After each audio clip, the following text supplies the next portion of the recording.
Title: How Operating Systems Actually Work. Explained like you're 5. You turn on your computer and it just works. But have you ever wondered how it works? Not the apps, not the websites, not even the keyboard or mouse. Deep beneath it all, there's something running quietly, managing everything for you. Something so essential yet so invisible, you almost forget it exists. It's called the operating system. From your phone to your laptop to the smart devices around your home, everything runs because of it. And today, I'm going to explain how operating systems actually work. Like you're 5. Stick around, because once you understand this, you'll never look at technology the same way again. Imagine your computer is a giant toy factory.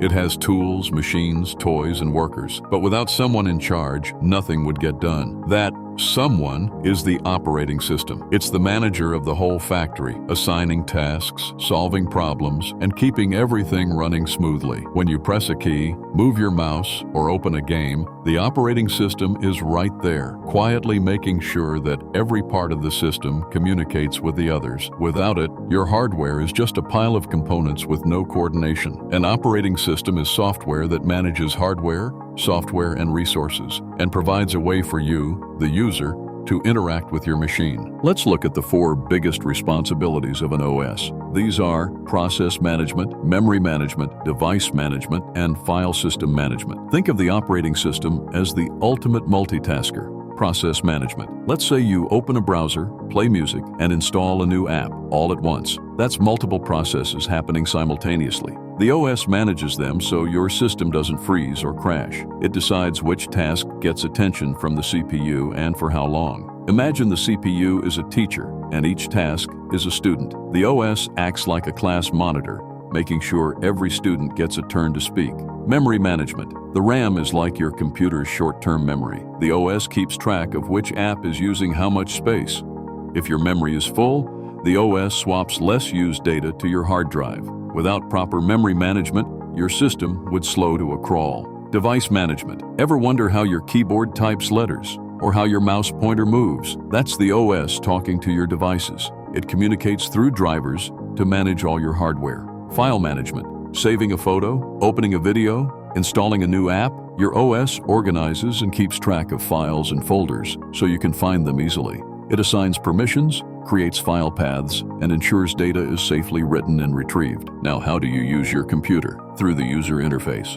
This is the part of the OS you actually see: the desktop, the windows, the icons. Most modern OSs have a graphical user interface, meaning you use a mouse to click, drag, and open things. But behind every click is a command line interface where real instructions are carried out by the OS. Imagine clicking a folder is like telling a librarian, "Bring me this book." The GUI makes it visual. The CLI makes it functional. There are many different types of OSs. Here are the most common. Batch operating systems, used in the early days of computing, where tasks were processed in batches with little interaction. Time sharing, or multitasking. OS. Modern operating systems that allow multiple users or tasks to share system resources simultaneously. Distributed operating systems. These control a group of distinct computers and make them appear as a single system to users. Embedded operating systems. Found in devices like washing machines, routers, and cars. Mobile operating systems. Like Android and iOS, these are optimized for mobile devices. Here are some examples of popular operating systems. Windows. Dominant in personal computing, known for ease of use and wide compatibility. Mac OS, Apple's proprietary OS with tight hardware-software integration. Linux, open source and loved by developers, customizable and secure. Android, built on Linux, dominates smartphones globally. iOS, Apple's mobile OS, known for security and performance. Each OS has its strengths and purposes. Some are open and customizable. Others are locked down for simplicity or security. Let's peek under the hood. At the center of every OS is the kernel. It's the core program that has complete control over everything in the system. Apps can't directly talk to hardware. They make system calls, like saying, "Hey OS, please save this file," or "Can I use the printer?" The OS listens, decides if the app has permission, and executes the request through the kernel. It's like a gatekeeper,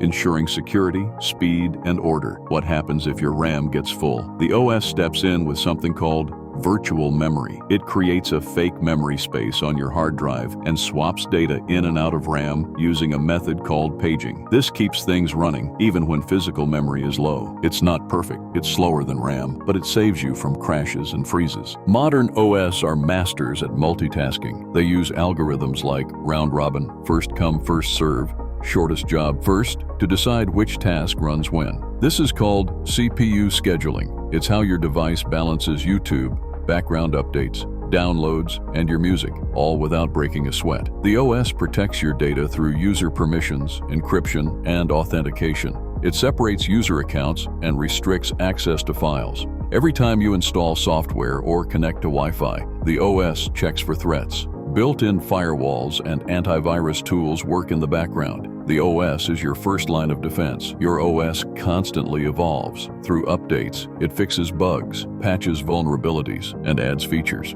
Ever wondered why your computer restarts after an update? The OS needs to reload its core functions. These changes often happen deep in the kernel or drivers, and a restart ensures a fresh, clean load. Where is all this going? Operating systems are getting smarter, more connected, and more invisible. AI will automate OS tasks. Edge computing and 5G will shift some responsibilities to the cloud. You might not even see the OS in the future. It'll just be there, working quietly, efficiently, everywhere. Imagine voice-controlled, self-updating, cloud-integrated OSs managing your smart glasses, home devices, and even your digital identity. So the next time you open your laptop or swipe your phone, remember this: there's an entire orchestra of code working beneath the surface. A silent manager called the operating system. It schedules, organizes, protects, and powers your digital life. You don't need to see it to know it's there. And now you understand it better than most. Thanks for watching. Subscribe for more simple tech breakdowns and leave a comment.